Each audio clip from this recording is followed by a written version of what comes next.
Hello everyone, welcome back to my channel. ఈరోజు నేను నా స్టైల్లో ఫిష్ కర్రీ ఎలా చేస్తానో మీ అందరికీ చూపించబోతున్నాను. ఒకసారి చూసేయండి. నేను ఫిష్ని శుభ్రంగా వాష్ చేసుకొని అలానే సాల్టు, కారం, పసుపు వేసి మ్యారినేట్ చేసి పెట్టేశాను. అలానే ఆనియన్స్, పచ్చిమిర్చి కట్ చేసి పెట్టేసుకున్నాను. జింజర్ గార్లిక్ పేస్ట్ కూడా పట్టేసుకున్నాను. స్టవ్ పైన ఒక గిన్నె పెట్టి దాంట్లో ఆయిల్ వేసాను. సో పచ్చిమిర్చి, ఆనియన్స్ వేసుకొని అవి బాగా ఫ్రై చేసుకున్నాను. సో అవి గోల్డెన్ కలర్ వచ్చేలాగా ఫ్రై చేసుకోవాలండి. అవి కొంచెం సిమ్లో పెట్టుకుని ఫ్రై చేసుకుంటే టేస్ట్ బాగుంటుంది. హైలో పెట్టుకుంటే ఫాస్ట్గా ఫ్రై అయితే కానీ టేస్ట్ బాగోదు. సో అందులోనే జింజర్ గార్లిక్ పేస్ట్ వేసేసుకొని బాగా నేను టమాటోలు పేస్ట్ పెట్టేసుకున్నానండి. ఎందుకంటే పేస్ట్ చేసుకుంటే కొంచెం గ్రేవీ ఎక్కువలా అనిపిస్తుంది.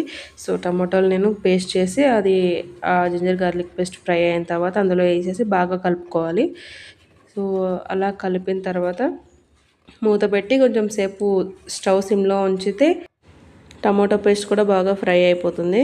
సో టమాటో పేస్ట్ కూడా బాగా ఫ్రై అయ్యి మొత్తం అంతా గోల్డ్ కలర్ వచ్చే వరకు అట్లానే ఉంచాలి. సో మూత పెట్టాను. చూసారు కదా, మొత్తం ఆయిల్ పైకి తేలింది. టమాటోలు కూడా బాగానే మెల్ట్ అయిపోయాయి. అది టోటల్ ఫ్రై అయిపోయింది. తర్వాత దీంట్లోనే నేను కారం వేసేస్తాను. సో కారం వేసి ఒక 2 మినిట్స్ అట్లానే కలుపుతూ ఉండాలి. కారం ఆనియన్, టమాటా అంతటికి పట్టే వరకు. చూడండి, కారం వేసాను, ఒక 2 మినిట్స్ అట్లా ఉంచాను. సో కారం దానికి బాగా పట్టింది. చూడండి ఎలా కనిపిస్తుందో. అలానే నేను పక్కన ఒక బౌల్లో చింతపండు కూడా నానబెట్టుకున్నానండి. చింతపండు రసం కూడా వేస్తాను నేను, కొంచెం పులుపు కోసం చింతపండు వేసి దాంట్లో నేను ఫిష్ వేస్తాను. చాలామంది ముందు ఫిష్ ఫ్రై చేసుకున్న తర్వాత చింతపండు వేస్తారు. సో నేను చింతపండు వేసిన తర్వాత అందులో ఫిష్ వేసి ఫ్రై చేస్తాను. అప్పుడైతే కొంచెం ఫిష్కి పులుపు పడుతుందని చెప్పి. సో ఫిష్ని మనం గరిటతో అది కలుపం కదండి, అవి ముక్కలు విడిపోతాయని చెప్పి. సో నేను ఒక క్లాత్ తీసుకొని దాంతో ముక్కలు బాగా కలిసేలాగా కలుపుకుంటున్నాను. ఆ ముక్కలు మరుగుతుంది చూడండి పులుసు. సో పులుసు అట్లా మరిగేటప్పుడు యాక్చువల్లీ ఫిష్ కర్రీలో అందరు వేస్తారో లేదో నాకు తెలీదు, నేనైతే ఫిష్ కర్రీలో ఒక ఇంగ్రీడియంట్ వేస్తాను.